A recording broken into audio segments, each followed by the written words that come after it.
Hey everyone, I know it's midweek again. There it is. I've been kind of consistent almost on these midweek things lately.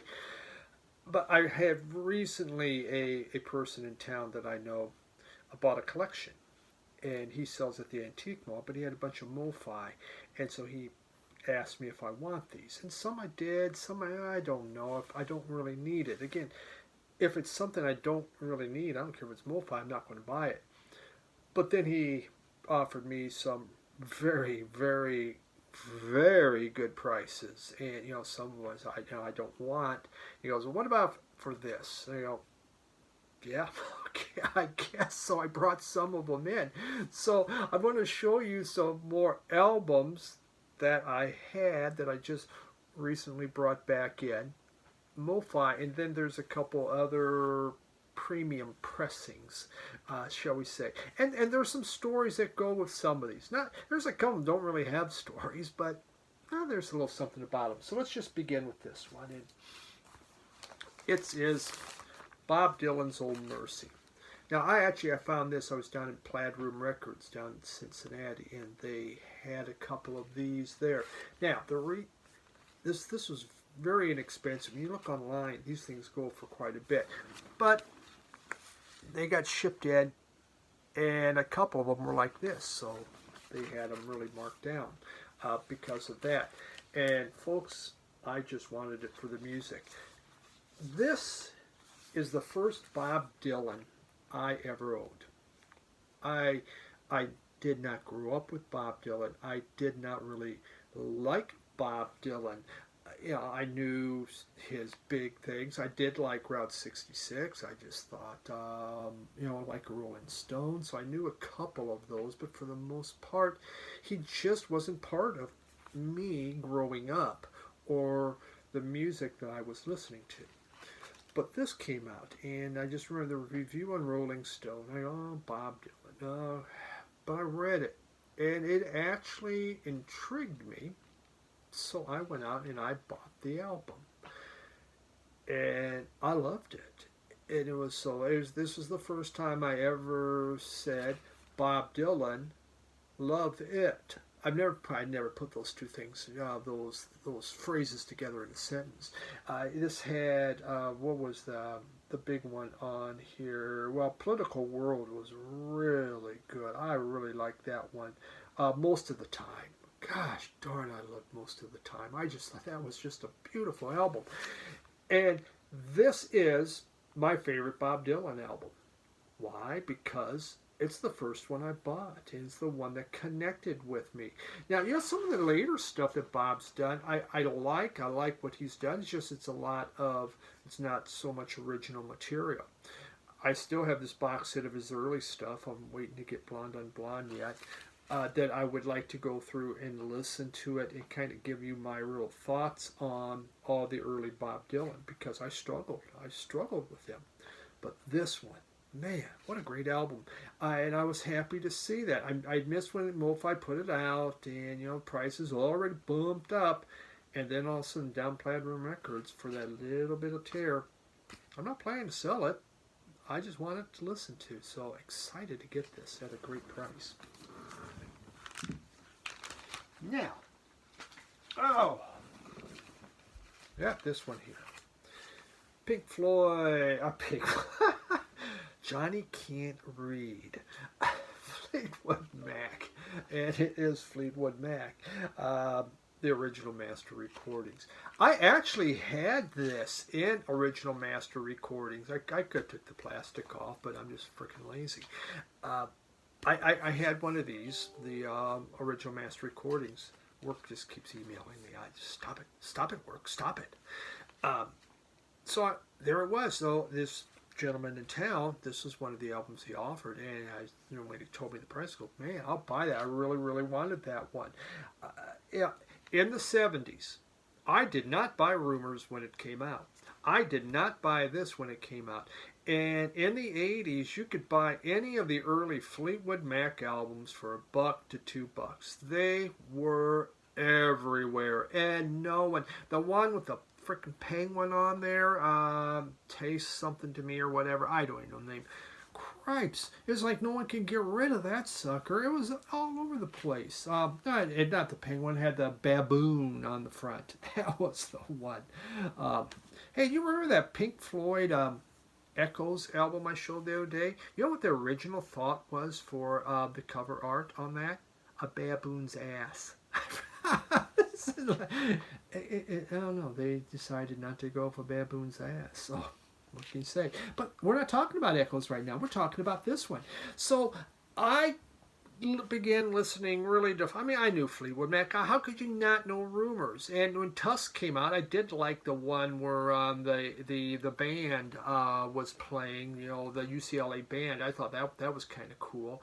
But it wasn't one of these groups that was like, oh my God, I got to have that. And it took me a long time to even buy Rumors. But I like this album a lot, you know, with obviously Monday Morning's good, Rihanna is on there, Over My Head. I mean, there is so many really good songs. Landslide, though I like Dixie Chicks Landslide better, sorry. So this was fun to bring back in a MoFi, and really good. Another artist I can't say I ever really connected with, but I knew him, I had his stuff, was Eric Clapton. God, I mean, what the hell did I connect with, huh? He just trashed Bob Dylan. He didn't buy Fleetwood Mac, not Eric Clapton. Holy moly! I got a note in here, man. Oh, that's from him when he tries to sell. Okay. It was a great price. And I did like this one because it had Cocaine, Wonderful Tonight, Lay Down Sally. I mean, boom, boom, boom. 1, 2, 3, right together. So this was an Eric Clapton album I liked. I did eventually get this again in the 80s because it was dirt cheap. You can buy Eric Clapton again in dollar bins and bargain bins. Now you can't. And that looks kind of cool, doesn't it? I digress. So there it was, and you know, I have a couple Eric Clapton that I've brought back in. I know some people say he's God with the guitar. That's fine. I like his guitar playing. I don't mind. You know, some of his stuff I didn't think it was that great, but I always did like this album. It might be one of my more favorite albums. I did buy Layla. Derek and the Dominoes. So, but it was on the MoFi, and I liked it enough that I bought it. So, nice to have that. The next two. And these, I'm telling you, it took some thought. So, the first is Moody Blues. Nights and Whites, you know, Days of Future Past. Not a Moody Blues fan. I eventually bought it. It was in a bargain bin. Back in, you know, in the 80s, every freaking thing was in a bargain bin. I'm telling you. By the 90s, you could buy anything for cheap. But of all the Moody Blues, this is the one I wanted to have. This is the one I would like to have because obviously Nights in White Satin is on there. I really like that. My issue I always had with the Moody Blues is I'm listening to music and I don't want to listen to someone reciting poetry. Yes, music lyrics are poetry, but they're to music. I just don't want to hear someone reciting poetry. It just sounds pretentious to me. I didn't like it. And so, you know, I knew this one, obviously, from FM when I got into college. FM radio, I did not know it till the late 70s because it wasn't on AM radio. But there it was. And someone did give me a very nice, a copy of this. And so, you know, this is one I don't mind. And so, you know, I was happy to get this on MoFi. But then he goes, well, I got another one. And he had this one here, The Seventh Soldier. And he goes, would you like that? And I said, no, I really don't need that. I'm not interested in it.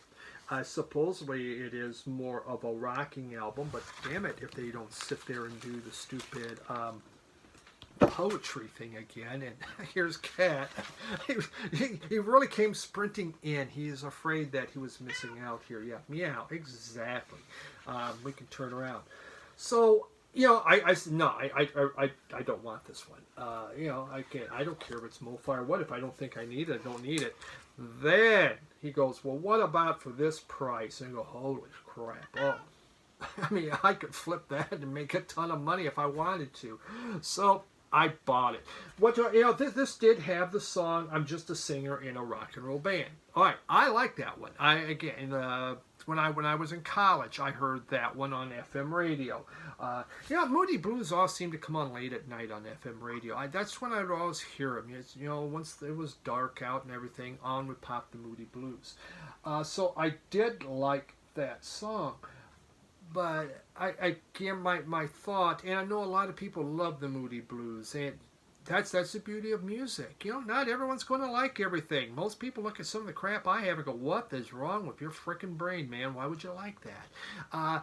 And Moody Blues doesn't click with me. And, I like symphonic, but stop the poetry. I minored in English. And the part I hated the most about English? Poetry. I don't get it. I'm not smart enough, I guess. But so I have this one now. I never had it before because I never wanted it before. Now I have it. Great price. It's not bad. You know what? It's okay, but I'm not going to grab it. And the whole part of the collection is, what are you going to grab? Hey, we're getting headbutted because someone wants to be petted. So, all right. Now, a couple of these are other. I want you to envision. Okay, I'm going to give you a disturbing vision. It deals with this album here. This is Seals and Crofts, Summer Breeze. And this is on the Nautilus Half-Speed Master, okay? Phenomenal deal on this one, too. So, what about this album? Let me tell you about this album. This was in my high school. I always said we had Seals and Crofts' greatest hits and Bachman Turn Overdrive, Not Fragile in our high school locker room. The only 2 8-tracks. This one has the 2 bestest Seals and Crofts songs of Hummingbird and Summer Breeze. Those are the 2 everybody would sing. Here's the vision. A locker room. It has runners, it has football players. It might be the wrestlers, it might be the basketball players. It's smaller town. We all did, 3 sports. When the song Hummingbird would come on, you would have all of these guys in the locker room, in their jocks, get up and just start going, hummingbird, don't fly away, do, do, do, do. Hummingbird, don't fly away, do, do, do, do. That's all we sang, but it's just a bunch of guys in different, basically standing around in jocks, if you even have that on, and we all just sang Hummingbird. I don't know why. We didn't have hummingbirds in Nebraska, I'm pretty sure, but for whatever reason, that one just did it. And just the craziest damn thing. So I was happy to get this, so I put it on, I threw on a jock, and stood there and just sang Hummingbird, don't fly away, do, do, do, do. The body's just not quite what it was when I was in high school. Of course, back then, I was so freaking skinny, if I turned sideways, I could hide behind a blade of grass. The final one. And this one comes... Super Disc. A Super Disc, whatever. It's supposedly a better pressing, right? Again, I really got a good deal from my friend on these. The Who's Who Are You? This is the first Who album I ever bought, the first one I ever owned. What I knew of The Who was, I knew Tommy, Pinball Wizard. I knew Pinball Wizard, and I knew, Who's Next. Most of the songs from Who's Next, I knew. But this one came out, it was the very first Who album I bought. And I love this. I fell in love with this album. I don't think many Who people would put this as their #1 Who album. But it was my first Who album. And so I connected with it. Like the Bob Dylan, I connected this one. It had New Song, Had Enough, Sister, Disco. Love that. Trick of the Light, Guitar and Pen. And of course, Who Are You? all of those songs. I would play this thing over and over. It was just it's such a great album for me. You know, this was, again, it was in college. This is the one I would crank up in my dorm room, especially if one of my neighbors was playing something stupid. I wanted to drown them out. Let's toss some Who on there and give it to them. Now, I did buy Who's Next. Who's Next is the other. That probably, I like Who's Next better than Who Are You. But for me, those are the two Who albums I have to have. The rest are good.